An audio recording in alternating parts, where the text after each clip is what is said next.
Саламатсыздар оқушылар. Бүгін географияда оқудымыз. Сендермен атмосфера тарауын өтіп жатырмыз, иә?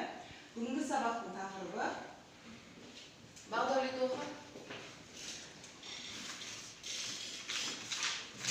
Қазақстанның климаттық ресурстары.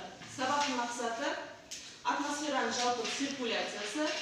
Барлықтарын біліп шығулар керек. Қазақстанның климаттық жағдайы мен климаттық ресурстарын анықтай отырып баға беру.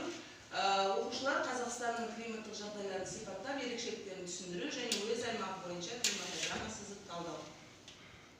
Қазір біз мозаика әдісімен бөлісеміз, топтарға бөлінеміз. Бізде бүгінгі тақырып бойынша 3 топ болады. 3 топқа бөлініп алайық. Кемде мына жерде суреттер бар, суреттерге мозаика әдісімен бөлісеміз.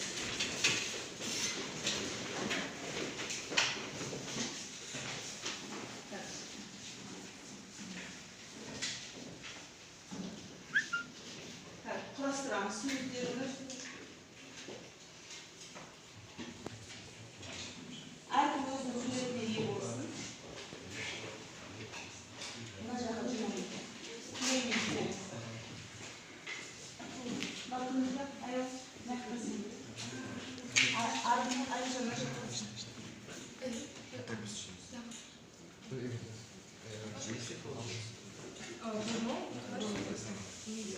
Мына жаққа жинаймыз.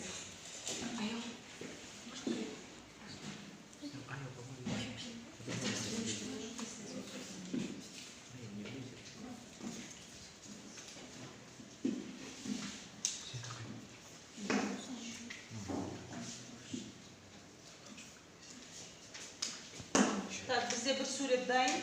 Кімдер мына суретке түсті? Анау бірінші партаға барып отырды. Мына сурет кімге түсті? Екінші партаға отырды. Мынаны алып кетіңдер.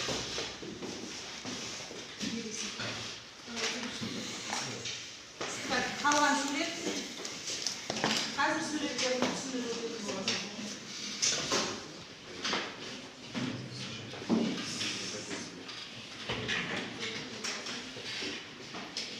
Бөлісіп алып келеді, топтарға. Аяғын орнына келіп.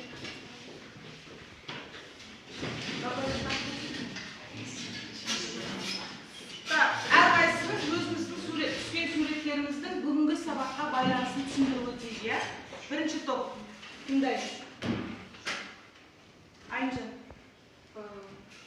Қамтамасыздың болуында рекреациялық климаттық ресурстар бұл демалу, емделу, Сурет қандай сурет түсті?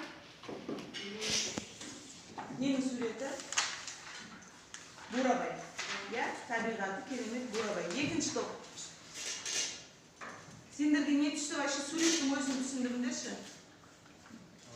Бізде суретте егін саласындағы жұмыс. Тақырыпқа байланысы.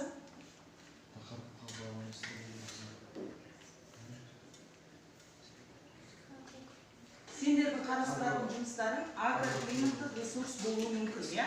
Үшінші топ. Бізде энергетикалық климаттық ресурстар. Тақырыптарына сай ма таңдалған суреттерің? Иә. Тақырыптарына сай. Онда біз сабаққа кірісеміз. Бүгінгі сабақта біз осы Қазақстанның климаттық ресурстарын талдайтын боламыз. Оқулықтарында 105-ші бетте 22-ші параграф болады. Қазір әрқайсымыз өзімізге байланысты тақырыптарымызды талдаймыз. Қазақстанның климаттық ресурсы өте бай. Ол әрбір салаға әсер ететін фактор болып табылады. Сабаққа кіріспес бұрын Қазақстанның климатын қалыптастыратын факторларды есімізге салып өтейікші. Ол қандай факторлар Қазақстанның климатын қалыптастырады? Күн радиациясы, екінші жер бедері, үшінші атмосфералық циркуляция. Яғни Қазақстандағы барлық ресурстар, оларды егінге байланысты болсын, ол демалысқа байланысты болсын, ол энергетикаға байланысты болсын, оның бәріне әсер етіп отырған климаттық біздің ресурстарымыз екен. Қазір сендерге 5 минут уақыт беріледі. Әрқайсың өз салаларың бойынша оқулық мәтінмен жұмыс жасайсыңдар. Яғни оқулықтағы 22-ші параграфтың негізімен. Түсінікті ғой, иә? Сендер рекреациялық ресурстар, сендер агроклиматтық ресурстар, сендер энергетикалық ресурстар. Матиас, саған удобно ма нәшікте отырып алсақ? 5 минут кетті анда.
Екі минут уақыт қалды.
Уақыт.